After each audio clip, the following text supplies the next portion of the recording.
자, 시작합시다. 자, 우리 지난주에 봤던 내용이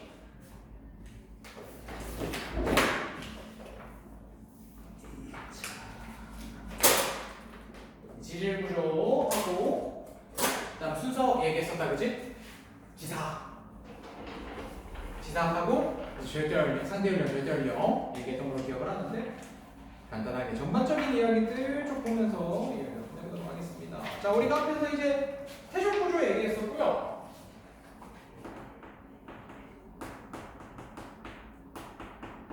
태줄구조 블라블라 여러가지 점심이 사침이 연근열이 있었다라는 것을 얘기했었고, 그 다음 두 번째 지질구조 얘기를 했었습니다. 지질구조는 지금 뭐 있습니까? 어떤 지구들이 있었어요?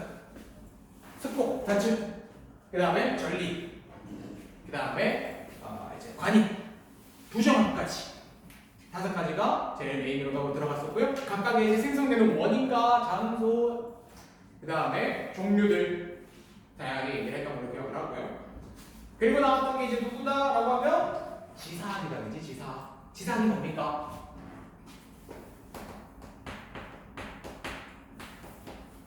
지사학은 총 5가지 내용을 얘기하는데 사실 한 가지가 더 있었다, 그죠? 이거는 그냥 법칙은 아니었어. 뭐야? 동일 과정의 원리. 과거를 푸는 열쇠는 뭐다? 현재다. 현재와 똑같다 라고 얘기하는 거예요. 현재의 그 과정이 과거에도 아마 비슷하게 진행되었을 것이다 라고 얘기하는 거였거든요. 그래서 우리가 이제 지사학이라고 얘기를 했을 때 내용은 첫 번째 쌓일 때 어떻게 쌓인다? 좋습니다. 수평 퇴적하고요. 그 다음 또 지층, 중 쌓일 때 어떻게 쌓인다는 얘기야? 아래쪽부터 쌓인다 라고 얘기하는 거. 세 번째, 관입을 하게 되면 누가 나이가 많다? 기존에 있었던 함석이 나이가 많다. 알겠지? 관입당한 친구가 나이가 많고 관입한 함석은 나이가 어리다 라고 얘기를 하시면 될 거고, 부정합. 이 부정합면 위아래의 지층 사이에서의 시간적 연속성은 어떻게 됐어? 완전히 일어났죠. 끊겼죠. 라고 얘기를 하시면 되겠고, 마지막 5번째, 자, 우리 동물군 천이라고 얘기를 해서 지층에서의 나이를 비교할 때는 뭘 비교하면 편하다? 화석, 표준화석을 가지고 얘기를 하게 되면 편해질 것이다 라고 얘기했던 걸로 기억을 해요. 그치? 자, 그래서 지사학에 대한 이야기를 다룰 수가 있겠고요. 그때 우리가 얘기하는 이제 상대 연력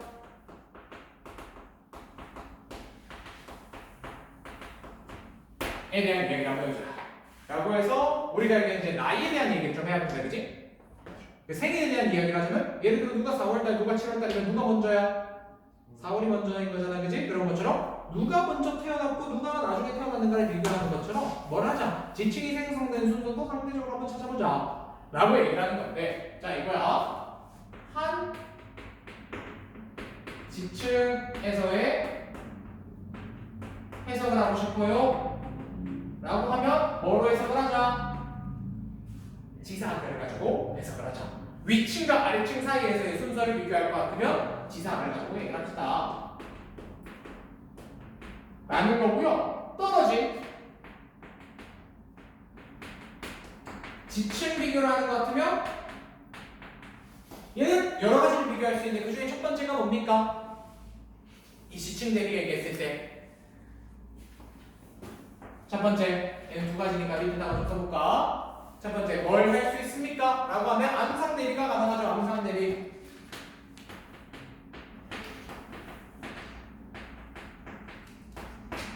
암상 대비지, 암상 대비. 뭐 하자? 쌓인 지층의 순서를 비교해서 찾아주자 라고 했는데, 이 암상 대비 같은 경우는 뭐로 해석해야 돼요?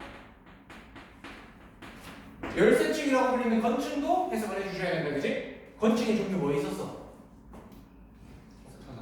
석탄층도 대규모 화산활동,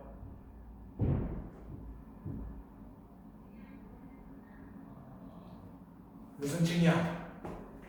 떠올려봐. 기억해봐.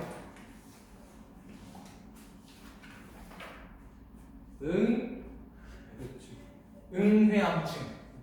다시 한번 석탄층과 응회암층은 둘 다 어떤 개념이라고?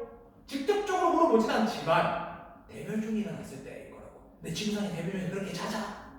안 잦아. 많지 않아. 그 40몇억 년 동안 일어난 게 고작 5번, 유명한 5번, 전체 시간 11번 정도라고 얘기를 하는데 그 11번이 그렇게 많은 게 아니라고. 지층을 비교하는데 충분히 유의미할 정도로 적다고. 그러다 보니까 석탄층이 발견되거나 응용양층이 발견되게 되면 뭐다? 대규모 대멸종이 일어났을 가능성이 높고 그 대멸종이기 때문에 어떻게 되는 거야? 대규모 멸종은 우리에게는 힌트가 될 수 있다. 순서를 찾으자. 떨어진 지층 사이에서도 찾기가 유리하다라고 얘기해요. 두 번째, 그냥 동물문 천연을 또 쓸 수 있다, 그지? 그래서 표준화석 비교하자.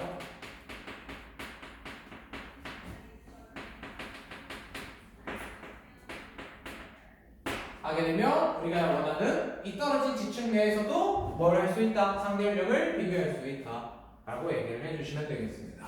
그래서 우리가 지난번에는 그냥 단순하게 지수학과 그 다음에 우리가 남성 대비 표준화석에 대해서 얘기를 했지만 실질적으로는 이렇게 두 가지로 구분하는 게 정석이에요. 한 지층에서의 자체적인 비교와 떨어진 두 지층 사이에서의 비교의 개념을 둘 다 얘기할 수 있으면 좋겠습니다. 라는 거 얘기를 할 수가 있었겠고요. 그 다음에 이제 넘어가시면 이제 뭐 나온다? 우리가 이제 59페이지 나오는 절대 연령까지 넘어가보자. 절대 연령. 절대 연령이 뭡니까?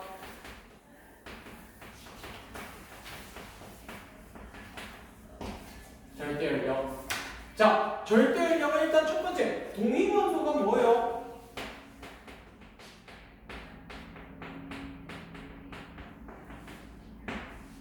동위원소. 동위원소가 뭡니까? 뭐는 같아? 양성자? 수는 같은데 뭐가 달라? 중성자 수가 다르네. 동위원소가 뭐예요?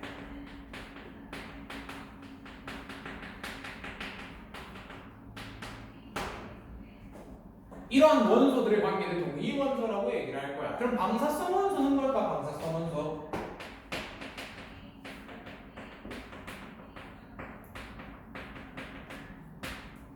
이 양성자의 개수와 중성자의 개수가 관계성이 별로 안 좋아. 그래서 불안정해. 불안정한 원소 상태를 얘기합니다. 왜? 양성자 수와 중성자 수 사이에서의 관계가 별로 안 좋아. 라고 얘기하죠. 대표적으로 양성자 두 개, 중성자 두 개의 헬륨은 너무나도 안정하거든. 그런데 양성자 두 개, 중성자 하나는 너무 불안정해. 혹은 양성자 하나에 중성자 두 개도 너무 불안정해. 이런 애들은 보통 붕괴돼. 그래서 얘는 붕괴됩니다. 붕괴되어 안정한 원소로 바뀌어요.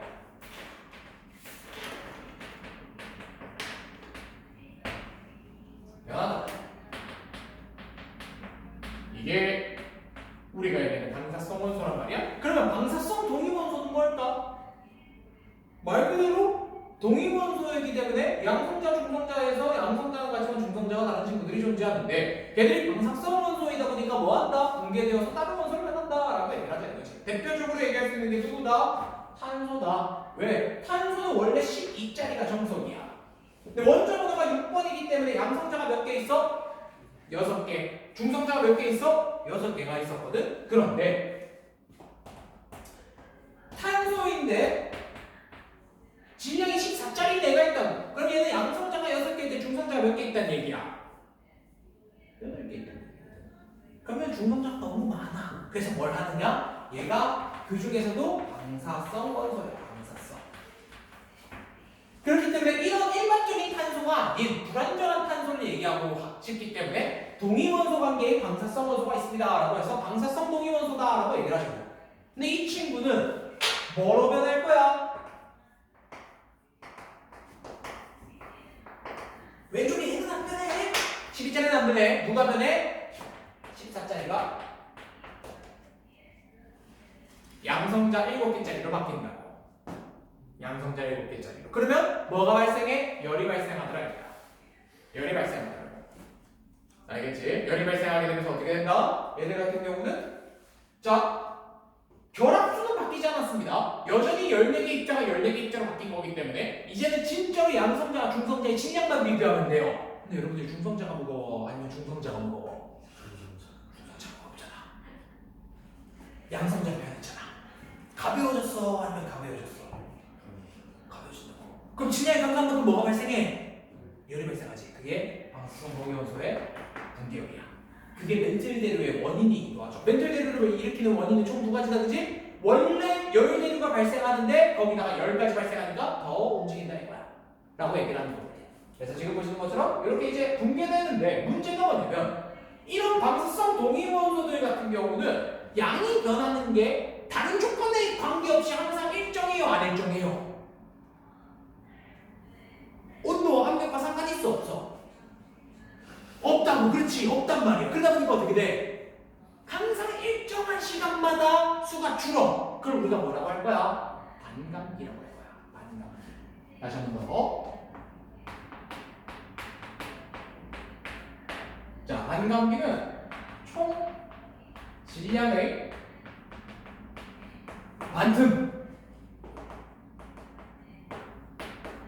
반틈이라면 틀립니다.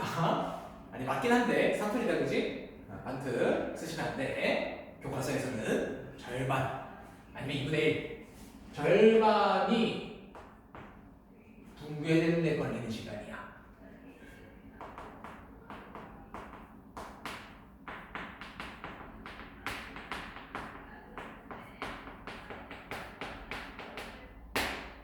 자, 그러면 첫 번째, 기존 원소는 모원소라고 할 것이고, 그 다음에 붕괴되어서 바뀐 원소는 뭐라고 하자? 자원소라고 할 겁니다.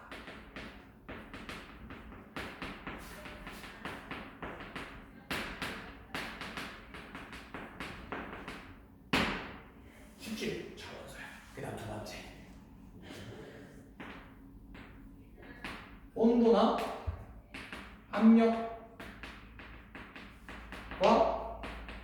상관없이 하나 더 쓰고 싶은데, 온도, 압력, 질량과 상관없이, 총질량도 상관없어. 총질량이 1톤이든 1g이든 상관없어. 그의 절반이 바뀌는 거기 때문에 총질량은 무한합니다. 알겠지? 총질량도 관계없이.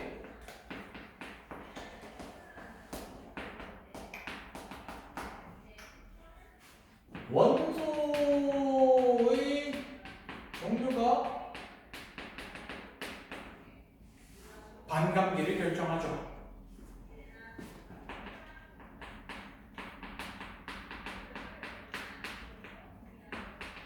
결정하고 그 값은 일정합니다. 그러다 보니까 총 질량이 얼마만큼이 변했는지를 확인하게 되면 몇 년이 지났는지를 확인할 수 있다 이거야. 왜? 모원소의 양은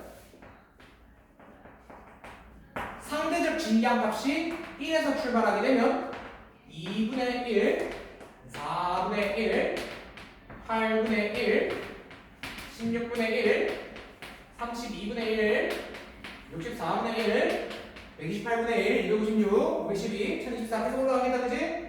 이렇게 넘어가시면 되죠. 1048이구나. 지우자, 쓸데없으니까 이렇게 쭉쭉쭉쭉 넘어간다 라고 얘기를 해주시면 됩니다. 그러면 자원소의 양은 어떻게 될까?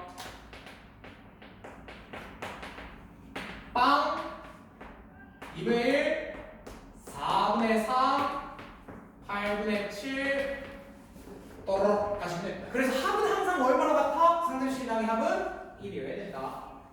그럼 하나 더 얘기해 줄까? 모원소분의 자원소 아니다. 여기 다시 말고 두 가지를 한번 해보자. 모원소의 양은 어떻게 결정된다? 2분의 1 값에 반감기로 씁니다. 몇 번 반복되었느냐가 모원소의 양이에요. 한 번도 반복되지 않았습니다. 그럼 1입니다. 2분의 1 제곱에 0제곱은 1이에요. 한 번 되면 2분의 1, 두 번 되면 4분의 1, 세 번 되면 8분의 1이라고 얘기하는 거. 그래서 우리가 지난번에 라지 t분의 스몰 t가 이 반감기 횟수라고 얘기를 했었습니다. 두 번째. 자, 모원소분의 자원소의 값은 어떻게 결정되게?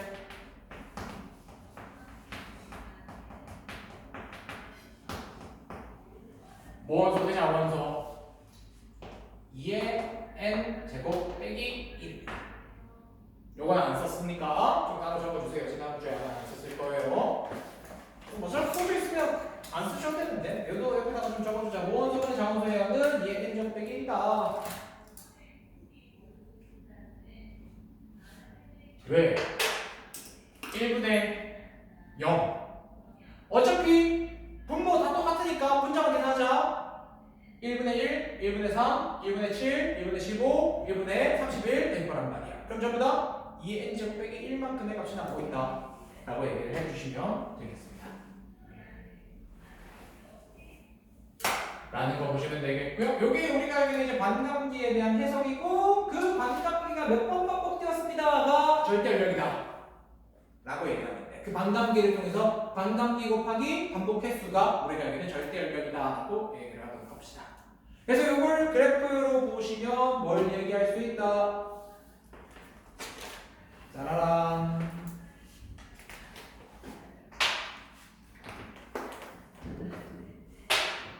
두 그래프를 보실 수가 있다. 이때 최초로 2분의 1값 50%가 된 순간이 뭐다? 이게 라지 t 반감기다 라고 얘기를 하시면 됩니다. 만약에 두 번째 t요, 두 번째 t 요게 2t래 2t. 그럼 이때 모원소의 양은 몇 %게? 25% 얘기를 해주시면 되겠습니다. 이렇게 이제 해석을 해주시면 되겠다, 그죠? 좀 올라가긴 했네. 그래서 어쨌든 그러면 얘가 이제 75%입니다 하기 때문에 합은 100%가 되어 있을 거예요. 퍼센테이지 단위로 보도록 합시다. 근데 이게 만약에 상대식량으로 나오는 것 같으면 합이 1 나오도록 하시면 됩니다. 이 50 대신에 2분의 1 들어가는 거예요, 3분의 1 들어가는 거예요 라고 얘기를 하시면 될 것 같고요. 그래서 여기 우리가 이제 절대열력이고, 우리가 이때까지 배웠던 퇴적구조, 지질구조, 상대열력, 절대열력 다 막 합쳐가지고 계산하시게 되면 우리가 앞으로 얘기를 해야 할 나이에 대한 해석을 할 수 있다라는 거 참고를 해주시면 되겠고요. 자, 그러면 우리가 지난주에 봤던 문제 하나 있었다, 그지? 기억나니? 지층 단면하고 표층 얘기했던 내용 다 그려진 거. 오, 잠깐 좀 볼게.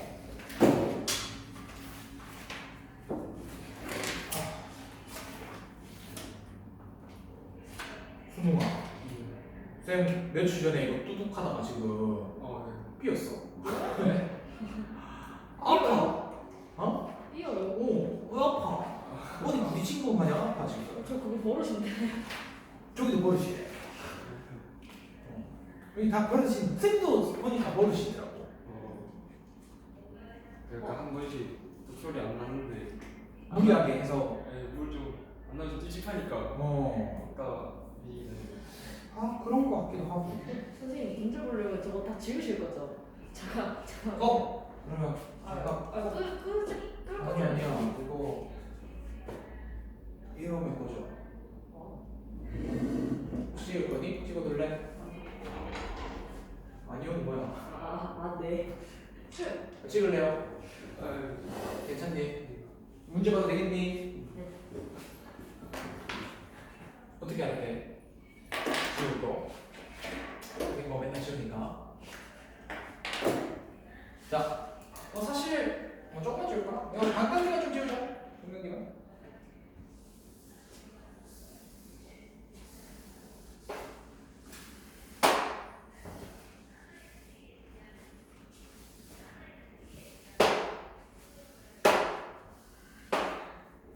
자, 여러분들이 지금 받아야 되는 내용은 무엇입니까? 라고 얘기를 하게 되면 제가 못 봤던 얘입니다. 얘 볼 거예요. 내용 보시면 이제 뭐냐면 여기는 각각의 A와 B가 가지고 있는 성분 X와 Y, 방사성 원소 종류 두 가지를 줬어요. X와 Y를 가지고 있게 되는 거고요. 그리고 A가 가지고 있는 이 모원소의 양은 처음에 20%, 자원소의 양은 50%, 그러니까 B가 가지고 있는 양은 50%입니다 라고 얘기를 하는 거거든. 다시 한 번 더. 여기는 이제 A라는 화성함이 있었잖아요. 화성함. B의 화성함이 있었잖아요. 얘들이 각각 가지고 있는 자원소와 모원소의 양을 얘기했더니, 다시 한 번 더. 여기다 쓸까?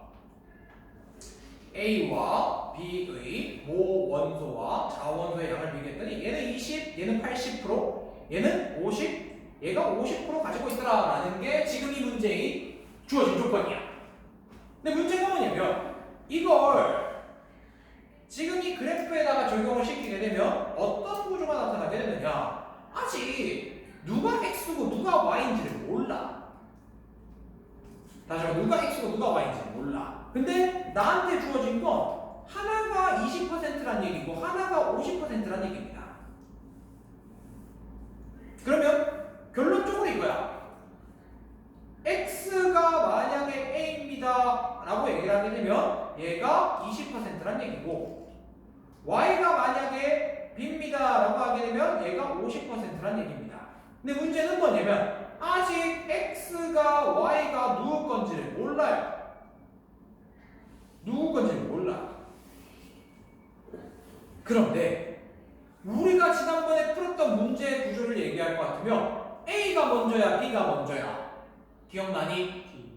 B가 먼저야. 왜? 위에서 우리가 이렇게 얘기했거든. A는 B를 관입하고 있어요.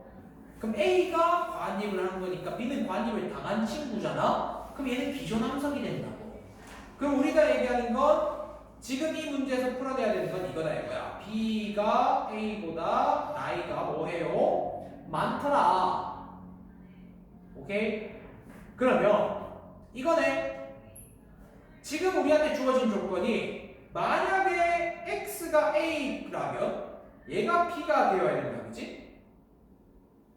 또는 Y가 A라면 X가 B가 되어야 된다는 얘기다. 그치? 이렇게 서로 교차되어야 될 거 아니야? 그러면 나이를 보시게 되면 B의 나이가 A보다 많은 조건이거나 나중에 A보다 B가 많거나 파란색으로 얘기할 때는 B보다 A가 나이가 많아요 라는 조건이 나와. 이해돼?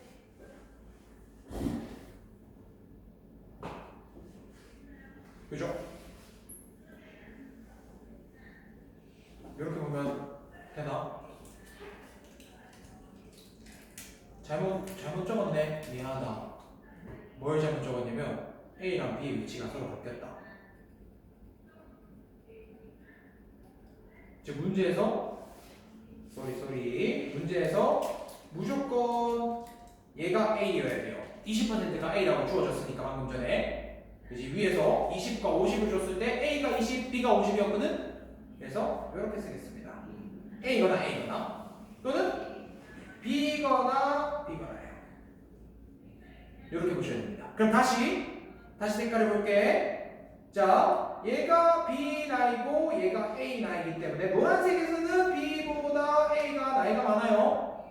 그런데 파란색 같은 경우는 B의 나이와 A 나이를 비교하게 되면 B가 A보다 나이가 많습니다.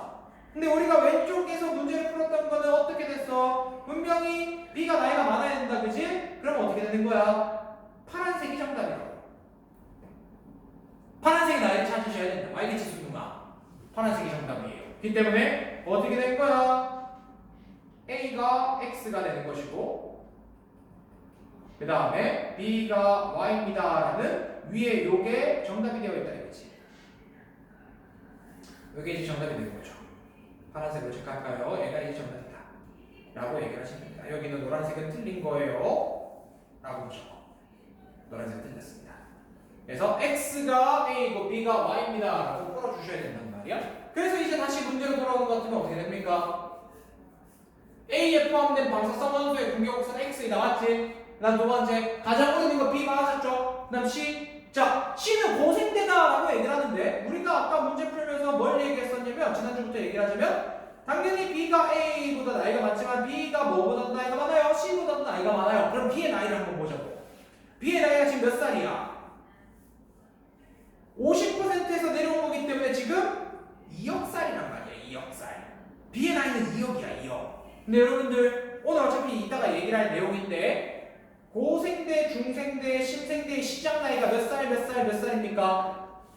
5.41, 2.5, 2, 0.66이거든. 그러면 고생대 기간이려면 2.52보다 나이가 많아야 돼, 적어야 돼? 많아야 되지. 이 사람 어제 축구 봤을 것 같아가지고 오늘을 할 뻔했는데 오늘도 지금 피곤하구나. 어때? 버텨야지. 자, 다시. 얘가 몇 살? 2억 살. 근데 C가 2억 5,200만 년보다 많을 수가 있니? 가능해? 불가능하다, 그지? 왜? 2억보다 작아야 될 거 아니야? 그러니까 불가능하다고. 그럼 고생대라고 얘기할 수 있어? 없어? 없어. 적어도 중생대거나 신생대여야 돼. 그렇기 때문에 고생대는 틀렸다. 그런 문제. 그지? 솔직히 말씀드리면 이 기억, 니은, 디귿 보기 자체가 어려운 건 아니에요. 얘는 뭐가 어려웠던 거야? 요 그림 해석하는 게 어려웠던 거야. 얘는 쉬워. 얘는 진짜 쉬워요. 얘가 어려웠던 거야. 얘가 왜 어려워요? 여러분들이 습관적으로 이 그림을 뭘로 풀어버린다고? 지층 단면으로 풀어버린다니까. 표충으로 바꾼다고.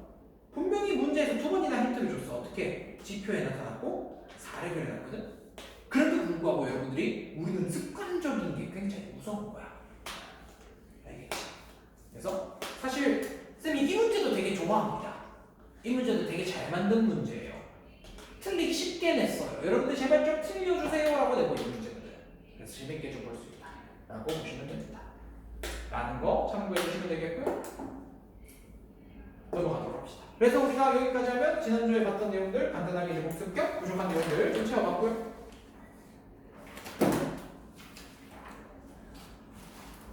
자, 그러면 숙제 풀어본 것 중에 혹시 질문 있습니까? 이거 예. 55번에 13번. 55쪽에 13번. 네, 자기 3번이라고 돼 있는데 관입을. 오! 좋습니다. 아, 이거 보기 잘못했어요. 아, 네. 13번에 보기 2번이 디귿이 니은이고요. 3번이 기억 디귿입니다. 자, 55쪽에 13번 해보자. 55쪽에 13번. 55쪽에 13번. 55쪽에 13번에 2번 보기가 니은이고 3번 보기가 기억 디귿입니다.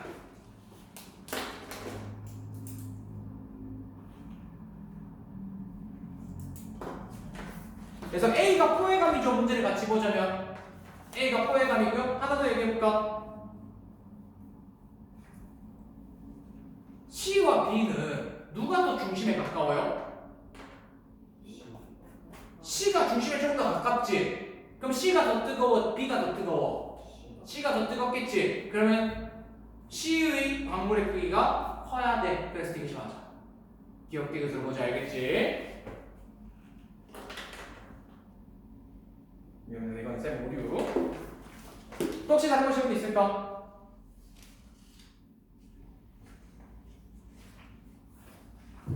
없니?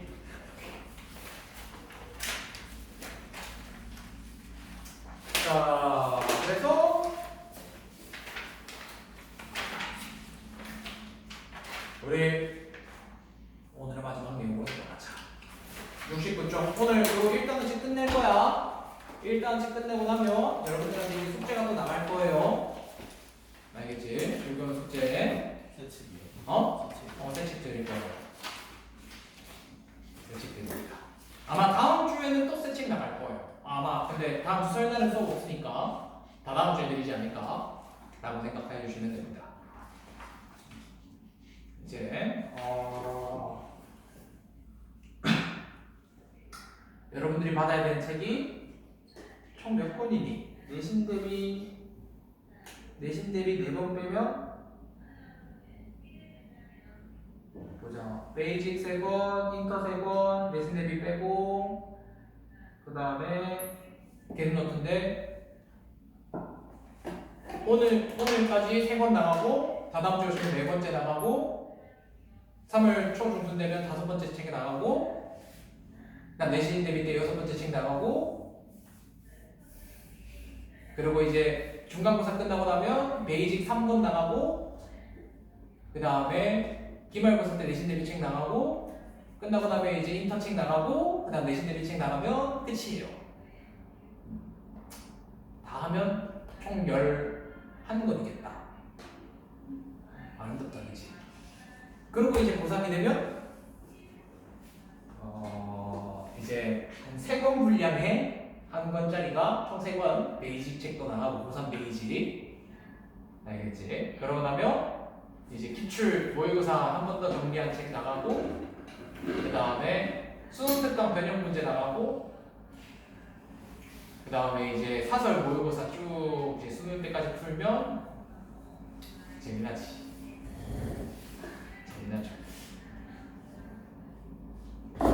금방이야. 여러분들한테 곧 있으면 이제 고3 냄새나. 쌤이 진짜 잘 맞는 냄새가 있어. 진짜 잘 맞는 냄새가. 일단 고3 냄새. 지나가는 제 고3이 하면 고3이에요.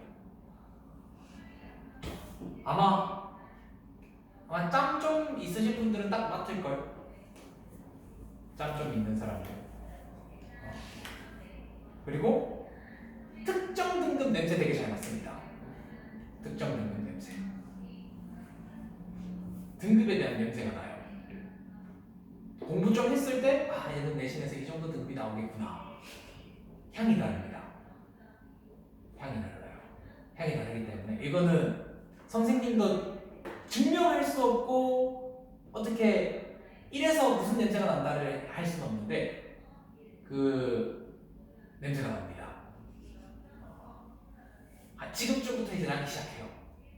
사실 솔직히 말씀드리면 쌤 성격상 옛날 같았으면 욕부터 받으면서 이렇게 공부하면 안 돼 이래야 되는 사람도 가끔 있는데 이제는 잘 안 나지. 그게 다가 아니기 때문에. 그게 다가 아니지만 있습니다. 있기 때문에 그 한켠에 뜨끔하고 있으면 냄새를 이미 풍기고 있다고 생각하면 돼. 거기서 냄새가 나. 거기서부터 그 한켠에 무언가 아주 그 가슴 찌르는 느낌이 나면 알겠지?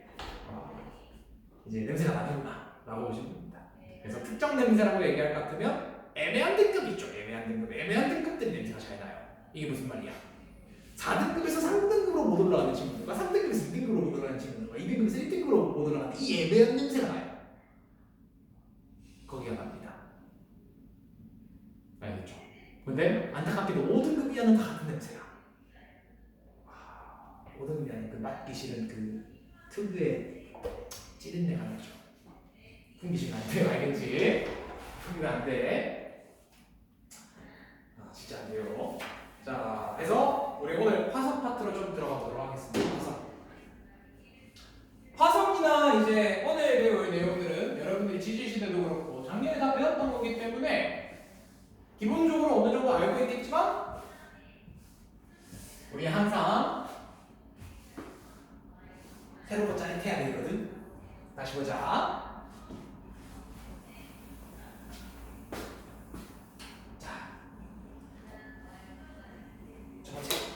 자, 우리가 이번에 이제 화석에 대한 이야기를 하게 되었을 때 우리는 무엇을 화석이라고 합니까? 화석이 뭐예요?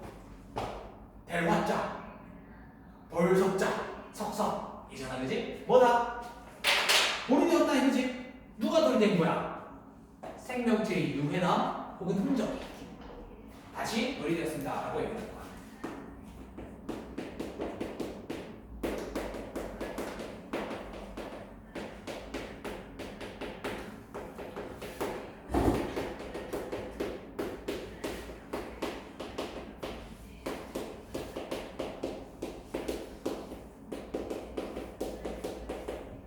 지층에 남아있더라 라고 얘기를 하는 거지. 즉 일부 몇몇 방향성을 제외하면 사실 이 파트는 다 암기에 가까워요.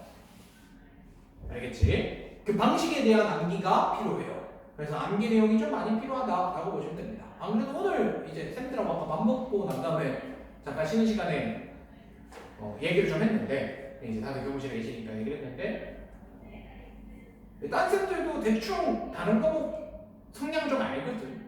1단원이 어떤 단원이고 2단원이 어떤 단원이고 대충 안단 말이야. 그래서 이제 얘기를 하는 게 특히나 이제 어쩔 수가 없어. 재수생들이나 그다음 현역 같은 고3들은 대부분이 이제 지구과학을 선택을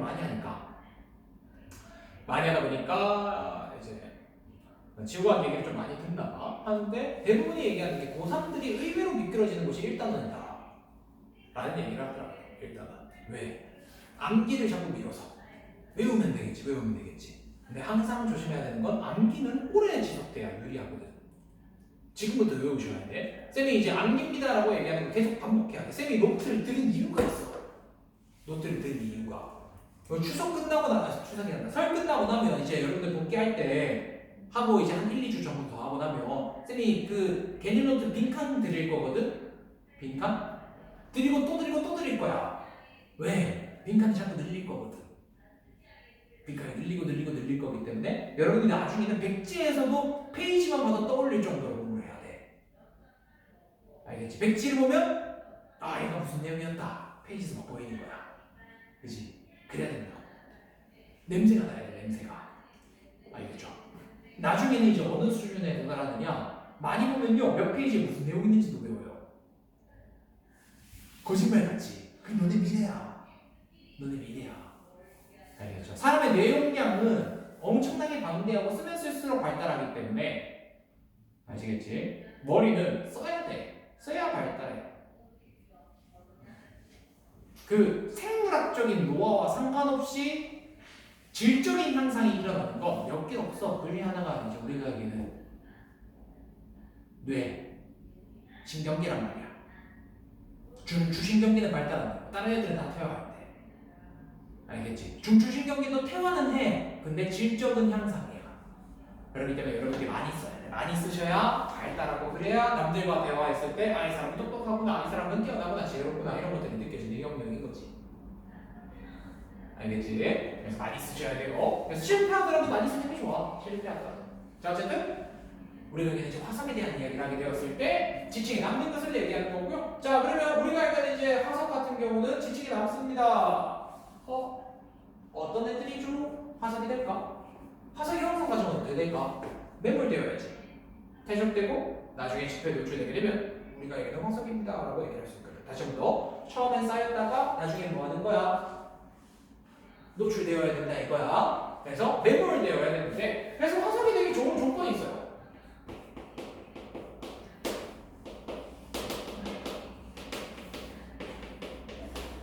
첫 번째, 뭐가 있어야 유리할까?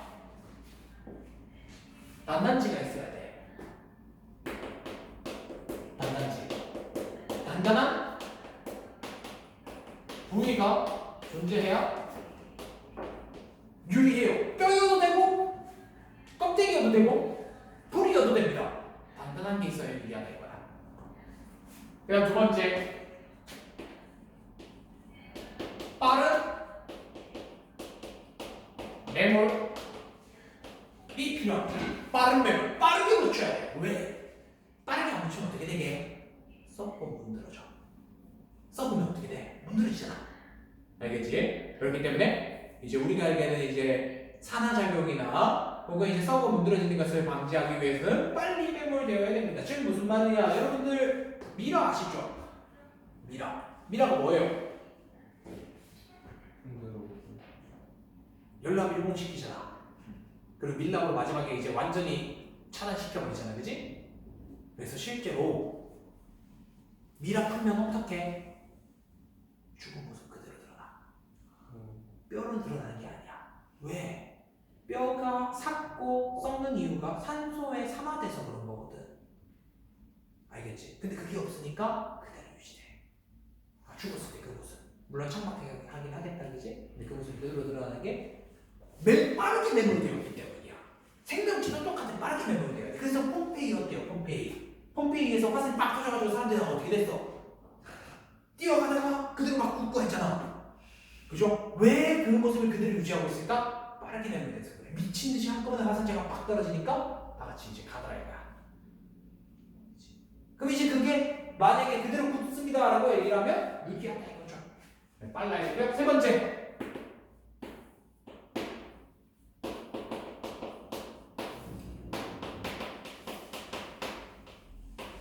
뭘 고쳐야 된다?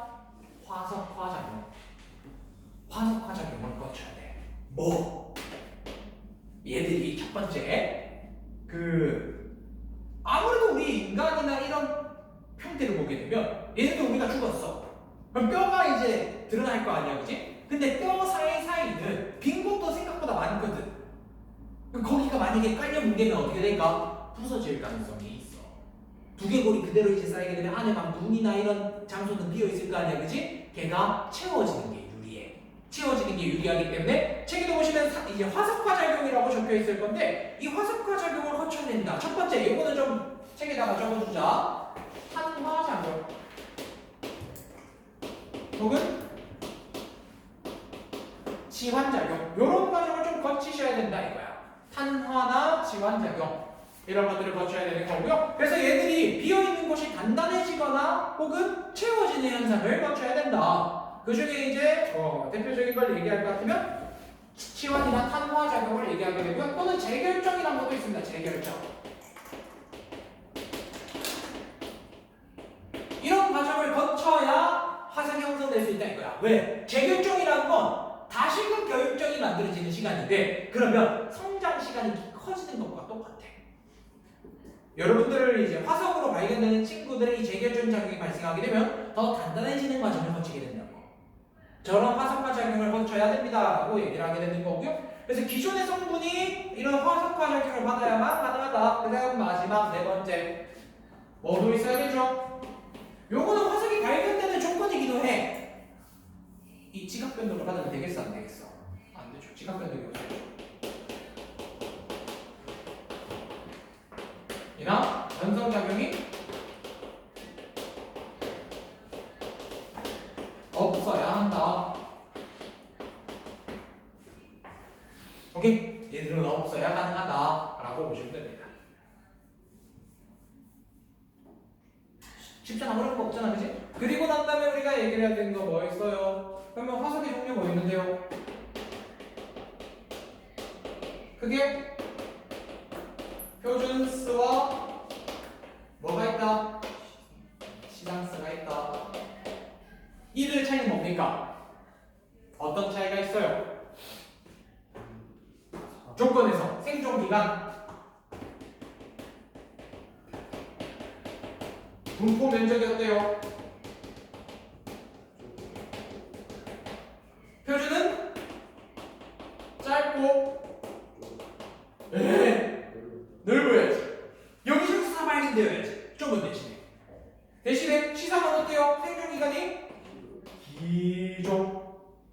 대신 분포 면적은 좁아요. 왜? 특정 환경에서만 자라거든. 특정 환경에서만. 이기 때문에 분포 면적이 넓을 수가 없다 라고 보시면 됩니다. 그래서 시상화석 같은 경우는 어떤 특징이 있느냐? 환경 변화에 민감하다 보니까 막 변해. 대신에 발견되지 않던 곳에서 다시 발견되는 경우가 꽤 많다 라고 얘기를 하시면 돼요. 알겠지? 이런 것들 알아주시면 되겠고요. 대표적인 예시 뭐 있습니까? 표준화석. 삼엽충. 또 뭐 공룡 이런 것들이 있겠다, 그치? 그 다음에 시상화석은 뭐 있어요? 고사리. 또 산호. 고사리 같은 경우는 뭘 얘기할 수 있어야 돼? 환경 얘기할 수 있어요. 고사리 환경 어때요? 고온 따뜻. 좋아요. 습하고 따뜻해야 돼요. 산호는 얕은 바다에 따뜻해야 돼. 외워야 돼. 이런 내용 이제 몇몇 개의 예시들을 알고 있어야 여러분들이 문제를 풀어낼 수 있다 라는 거 참고를 해주시면 되겠고요. 그래서 화석에 대한 이야기는 뒤에서 조금 더 자세하게 많이 다룰 수가 있을 겁니다. 왜? 지질시대와 연결되기 때문에. 그래서 우리 지질시대 넘어가기 전에 고기후 연구로 넘어갑시다. 고기후 연구.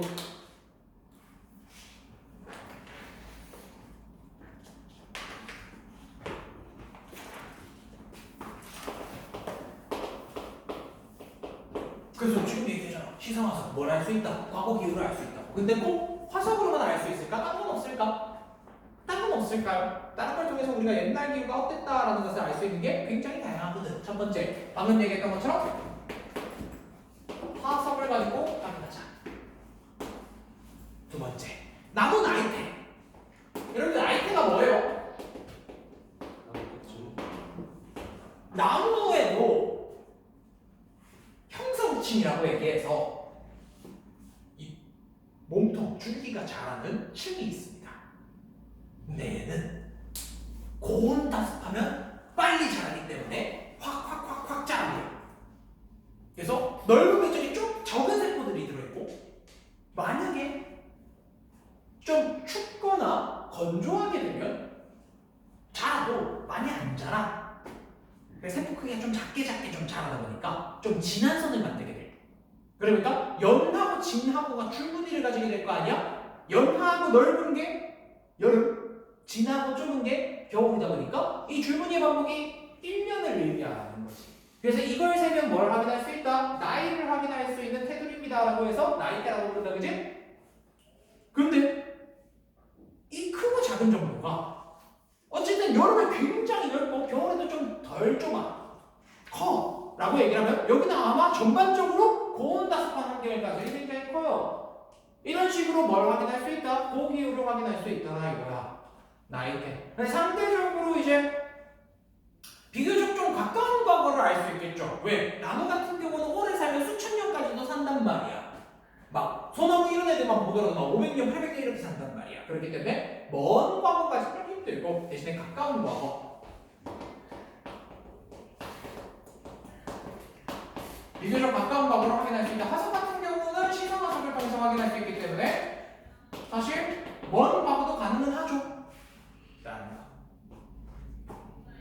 먼 과거 분포와 종류를 통해서 알 수 있다는 점 체크를 해주시면 될 것 같고요. 자, 그래서 기온과 강수량을 확인할 수 있습니다 라고 얘기를 하시면 됩니다. 기온과 강수량. 그 다음에 꽃가루 같은 경우도 마찬가지죠.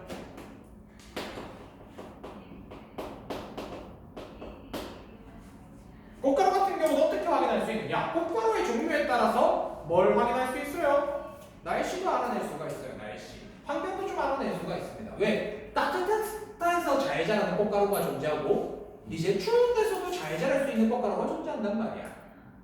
알겠죠? 뭐 예를 들어 민들레 같은 경우는 어떨까? 민들레 척박한 환경에서도 좀 잘 자라는 편이란 말이야. 걔들 같은 경우 꽃가루 어때요? 후 불면 민들레 씨앗 퍼지잖아요, 그지? 걔들 같은 경우는 아무래도 상대적으로 이제 좀 따뜻한 데서 잘 자라겠지만 좀 척박한 환경에서 잘 자랄 수 있단 말이야. 그런 것들 통해서 우리가 꽃가루 자체가 발견되는 것만으로도 어느 정도 계절을 유추할 수 있고 애들이 이제 어떤 환경이었는지도 이제 확인이 가능하다라고 얘기를 하면 돼. 그래서 하나 얘기를 하자면 민들레는 포자죠, 포자. 아세요? 민들레 씨앗 아닙니다. 민들레 포자예요, 포자. 어떤 종류예요? 버섯 종류다 이거야. 몰랐지? 버섯인데 꽃의 형태를 띠고 있는 그 중간 단계예요. 그래서 민들레 씨는 민들레 포자 형용입니다. 버섯과 비슷한 케이스예요. 그죠? 알겠지? 그래서 물론 뭐 스스로 날아가는 경우도 많긴 하지만 걔들도 스스로 날아가다 보니까 아무래도 이제 벌이나 이런 새의 영향을 좀 덜 받지, 바람의 영향을 좀 받는다. 대신에 아무데나 떨어져도 잘 자랄 수 있다라는 특징이 있는 거죠. 안 붙어도 돼 라는 거. 좀 특이하죠. 그래서 포자법입니다. 포자법. 그 포자법이라고 얘기하면 단순 생식의 방식이에요. 단순 생식. 그래서 엄청나게 진화한 생명체는 아니에요. 진화 발달 순서가 좀 늦은 케이스다 라고 얘기를 할 수 있죠. 이런 것들을 통해서도 뭘 할 수 있다? 고기율을 확인할 수가 있다고. 환경에 대한 해석이 가능하기 때문에. 그 다음 네 번째, 혹시 석순, 석주, 종류석 뭔지 아세요? 그 동굴에 석회암 동굴 가시면 위에서 떨어지는 애가 있고 아래에서 생긴 애가 있고 기둥이 생긴 애가 있지? 다 얘기하는 거야. 알겠지? 얘들이 잘 생기려면 습하고 따뜻해야 돼. 얘들이 잘 생기려면 습하고 따뜻한 환경이어야 돼. 그러면 역시나 뭘 할 수 있다? 과거에 이 습도나 당시의 강수량 같은 걸 알 수 있다 이거야. 날씨에 대한 유추가 좀 가능하다라는 거죠. 그치? 그런데 거기 보시면 동위원소비라는 개념이 나와. 다섯 번째도 보시면 빙하코어에 보시면 동위원소비라는 말이 나와. 아씨, 빙하코어. 여섯 번째 유공충을 보셔도 얘는 해양 생물 정도 보시면 되거든요. 얘도 빙하코어와 마찬가지 산소 안정 동위원소비라는 게 나와. 산소 안정 동위원소비. 산소 동위원소비라고 나와 있는데 산소 안정 동위 원소 비가 나옵니다. 얘가 뭐냐?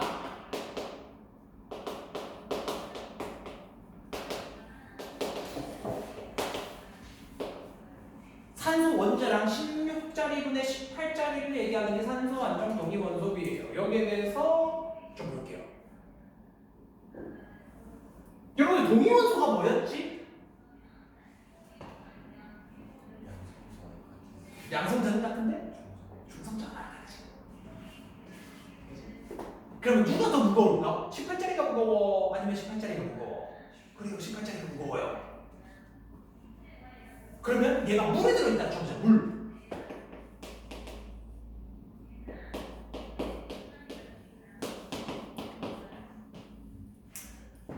그러면 물에 이 분자량은 18짜리가 있고 얼마짜리가 있다? 20짜리가 생깁니다. 왜? 수소가 1이니까 1 더하기 1 더하기 16하고 1 더하기 1 더하기 18짜리가 존재한다고. 누가 더 무겁다? 20짜리가 더 무겁다. 그러면 증발량은 누가 많대? 당연히 얘가 크고 얘가 작아요. 왜? 가볍잖아. 가볍다. 맞니? 그럼 이 문제는 이게 두 가지 조건에서 비교가 돼. 어떻게 되느냐? 증발량을 비교하게 되었을 때 저온의 환경과 고온의 환경으로 넘어갈게요. 저온일 때는 이 18짜리를 가지고 있는 친구가 18짜리가 16짜리보다 증발량이 훨씬 더 큽니다. 자, 아유, 쏘리 반대로 썼다잉. 위에랑 똑같이 볼게요. 18, 20이니까 얘가 16짜리고 얘가 18짜리면 증발량은 저온일 때 16짜리가 훨씬 커요. 훨씬. 그런데 고온이 되잖아? 그러면 18짜리가 좀 따라가. 알겠지? 18짜리가 물론 따라가. 물론 고온일 때 16짜리가 저온일 때 16짜리보다 훨씬 더 증발량이 많습니다만 어쨌든 얘가 좀 더 많이 증가했다라고 보시면 돼. 그러면 우리가 예를 들어서 얘기를 해야 되는 거. 산소 안정 동위 원소비라고 얘기를 했을 때 얘기를 돼 있어. 그러면 여러분들 증발은 주로 어디에서 일어나게? 정답이에요. 바다에 바다. 바다에서의 산소 안정 동위 원소비는 고온일 때가 많을까 저온일 때가 많을까?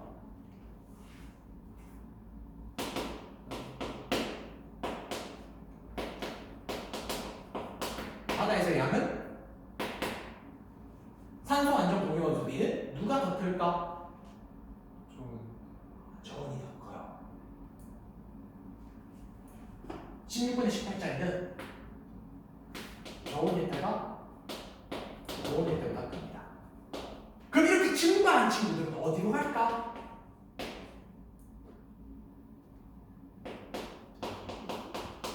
여기로 가야지. 그럼 대기는 산소 안정 동위 원소비가 저온이 클까? 고온이 클까? 미신아 너가 크겠니? 냄새가 난다니까. 헷갈리하는 그 냄새가 나요. 어쩔 수 없어. 그렇게 해야지 뭐. 대기에서 빠져나가 18짜리는 아니 바다에서 빠져나가 18짜리는 어디로 가겠어? 대기로 갈 거 아니야. 그러면 저온이 커, 고온이 커.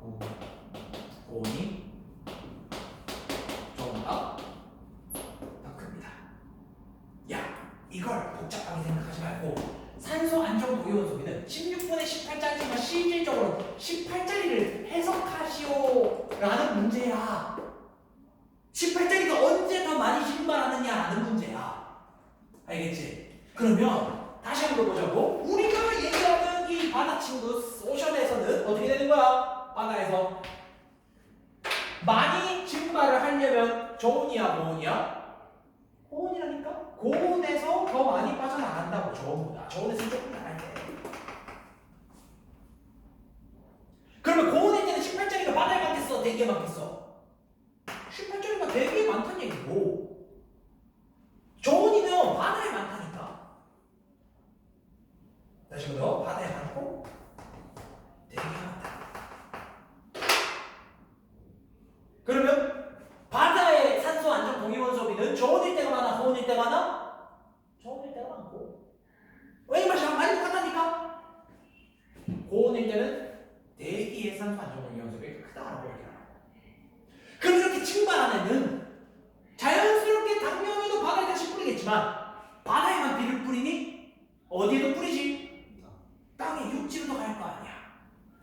근데 육지에 이 물이 갇혀 있으려면 어디에 갇혀 있어야 될까? 빙하에 얼어서 갇혀 있어야 된다 이거야. 그 수많은 육지에 뿌린 물들 중에서 우리가 지금 과거의 기후를 확인하려면 그 물들이 그대로 보관되어 있어야 된단 말이야. 그 보관이 어디에 되어 있다? 빙하 속에 보관되어 있다고. 그럼 빙하는 대기와 같을까? 바다와 같을까? 대기에서 빠져나가니까 빙하로 간다고. 왜냐면 대기로 가야 얘가 다시 육지로 갈 거 아니야. 그렇기 때문에 대기는 뭐랑 같다? 빙하 속과도 같다. 빙하 자체를 해석해도 괜찮고 빙하 속에 공기방울이 생기기도 할 거 아니야? 거기에 갇혀있는 수증기를 해석해도 괜찮아. 빙하와 같다. 알겠지? 그럼 하나 더 얘기해줄까? 바닷속에 18짜리 많다는 얘기는 바다에 살고 있는 생명체들이 보관하고 있는 18짜리도 크다는 얘기가 적다는 얘기일까? 크다는 얘기예요.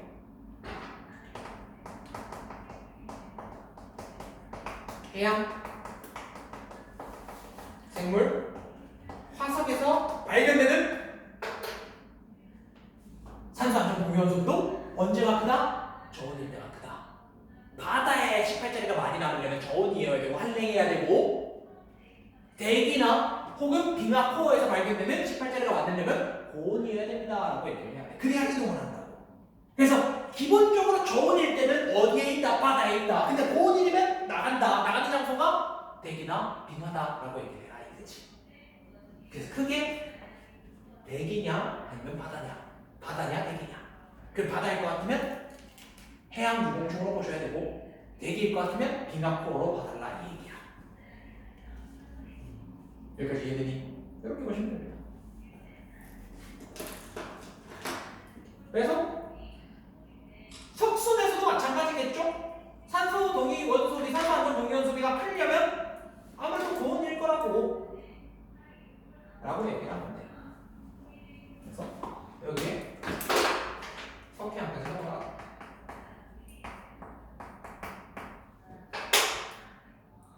색깔을 다르게 할까?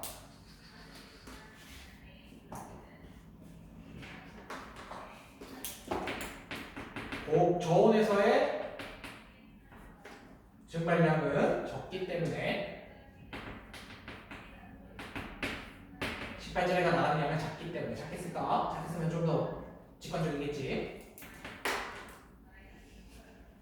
적게 올라가기 때문에 바다 속에 존재하는 산소 안정 동위원 소비와 유공충에서 발견되는 산소 안정 동위원 소비. 유공충은 해양, 생물, 화석, 거실로 보셔도 됩니다. 여기 우리가 알기는 고기후 영도가 보면서 중요한 내용이죠. 그래서 전체적인 지질지대의 기후를 확인했더니 어떻게 되는 거야? 대체로 온난해서 중생 때도 온난했고 고생 때도 온난했고 신생 때도 온난해. 그런데 고생 때 말, 그 다음에 신생 때 말에는 빙하기가 왔었던 시기가 있었다. 이런 것들을 확인할 수 있다더라는 그걸 통해서 하는 거야. 신생 때도 그래서 우리가 제 4기에 4번의 빙하기가 왔습니다. 이렇게 얘기를 하는 거거든. 요 내용까지 보시면 될 것 같습니다. 참고해 주시면 되겠고요. 그래서 요 내용을 통해서 여러분들이 이제 문제를 풀어야 되는 게 많은데 71쪽 같은 경우는 여러분들이 작년에 풀었던 난이도와 거의 똑같습니다. 71쪽 문제. 잠깐 볼까? 71페이지. 화석에 대한 문제 왜 쉬워? 표준 화석과 시상 화석에 대해서 물어보는 문제라면 비교하든지 혹은 산출되는 화살표에서 얘가 시상인지 화표준인지를 비교하는 문제들. 그치? 그래서 71쪽 내용은 충분히 여러분들이 풀어볼 만하다. 풀어볼 만한 실기고 여러분들이 고등학교 1학년 때도 충분히 풀었던 문제는 아닙니다. 라고 보시면 되는 내용들이고요. 그 다음 72페이지에 나오는 지진시대의 부분 같은 경우는 좀 쉬었다 갑시다. 좀 쉬고 50분에 다시 시작하는 걸로 할게요. 50분에 시작해서 뒷내용을 좀 넘어가도록 합시다.